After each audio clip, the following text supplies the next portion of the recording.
moments later.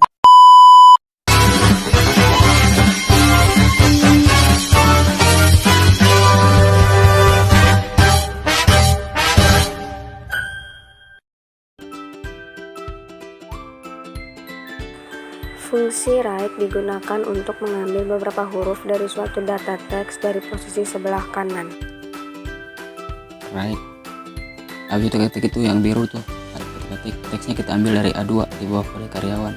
Habis itu kita ketik titik koma, number cars, atau diambil dari berapa huruf dari kanan, kita ambil dari 3 huruf, keluar tuh, enter, keluar akadnya. Habis itu kita scroll ke bawah. Nah, udah selesai tuh. Sekarang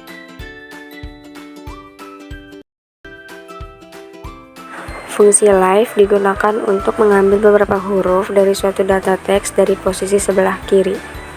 kita masukin rumus sama dengan left, kita ketik yang biru aja. Habis itu kita ketik A2 titik koma, number cars. Number carsnya itu kita ambil dari kiri berapa huruf, yaitu 4, kita masukin, kita enter. 2011 keluar tuh. Habis itu scroll ke bawah. Fungsi mid digunakan untuk mengambil beberapa huruf dari suatu data teks dari posisi tertentu atau dari posisi tengah. Mid teksnya kita ambil dari A2, kita titik koma, start number mulai dari angka berapa, angka ke-6, kita titik koma. Habis itu berhentinya di angka berapa, angka yang keberapa ke angka yang ketiga. Habis itu kita enter, selesai. Kita scroll ke bawah lagi.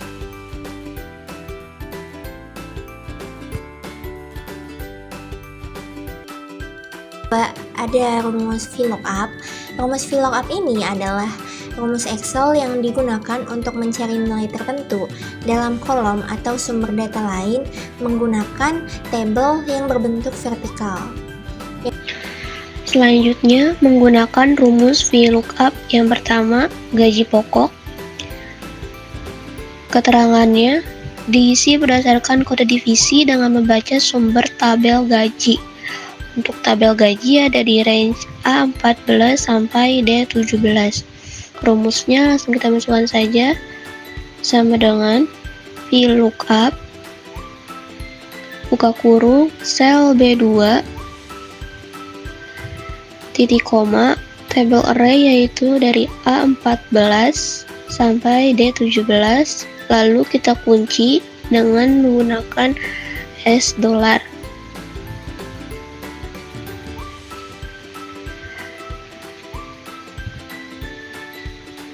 Kemudian titik koma. Untuk kolom gaji pokok berada di kolom nomor 2, yaitu kita masukkan nomor 2 di koma 0 tutup kurung enter. Lalu kita tarik sampai G5 enter. Selanjutnya tunjangan. Rumusnya sama seperti gaji pokok, yaitu menggunakan VLOOKUP. Itu sama dengan VLOOKUP buka kurung sel B2 titik koma, tabel array sama A14 sampai dengan D17, kita kunci. Untuk tunjangan berada di kolom nomor 3, yaitu sama dengan titik koma, kolom nomor 3 titik koma 0 tutup kurung enter. Lalu kita tarik sampai H5, yaitu enter. Selanjutnya uang makan. Uang makan keterangan diisi berdasarkan kode divisi dengan membaca sumber tabel gaji dan dikalikan hari kerja. Yaitu kita masukkan saja sama dengan VLOOKUP buka kurung B2, tabel array-nya A14 sampai D17, kita kunci. Untuk uang makan berada di kolom nomor 4, yaitu titik koma, kolom 4,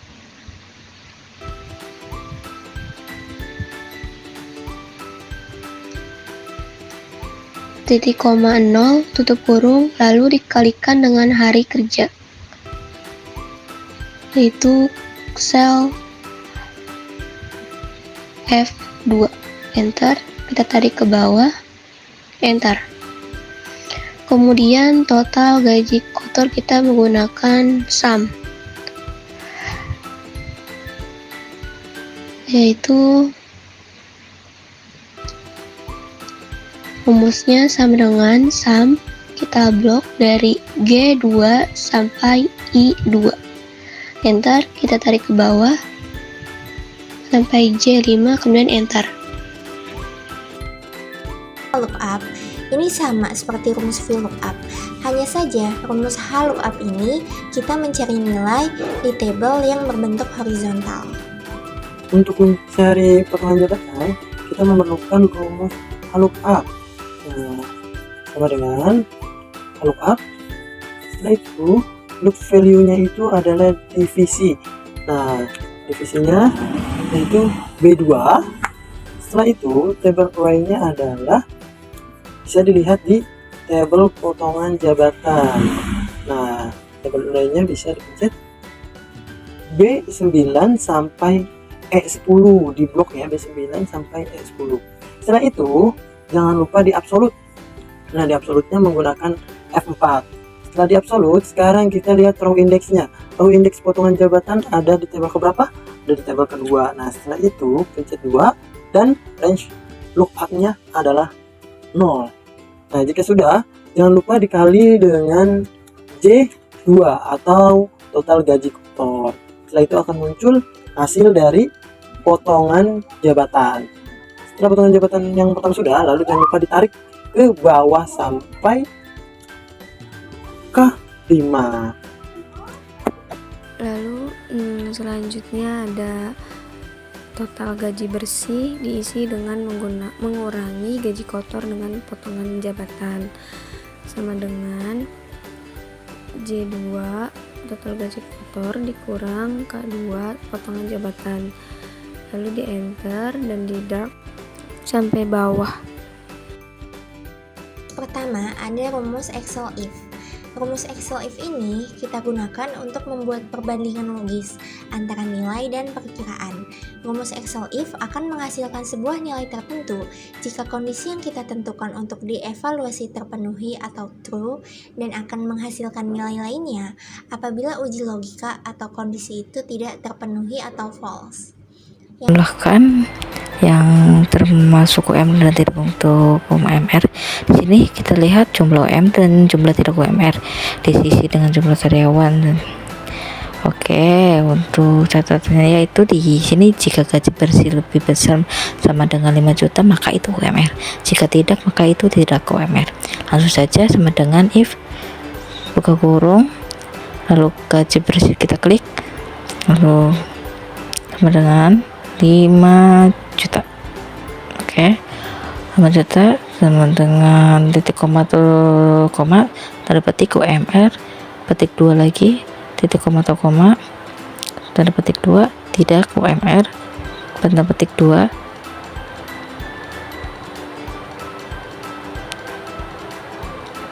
sorry, tanda petik 2 terlebih dahulu, lalu tanda kurung, kita enter.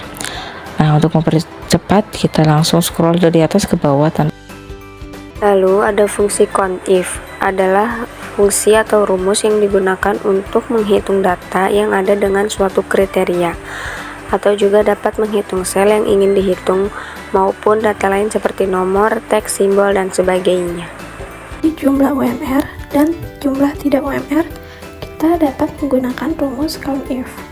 Yang pertama, untuk jumlah UMR pada bagian kolom M6 kita klik sama dengan countif, lalu buka kurung M2 sampai M5 titik koma petik 2 atas UMR petik 2 atas lalu tutup kurung lalu klik enter.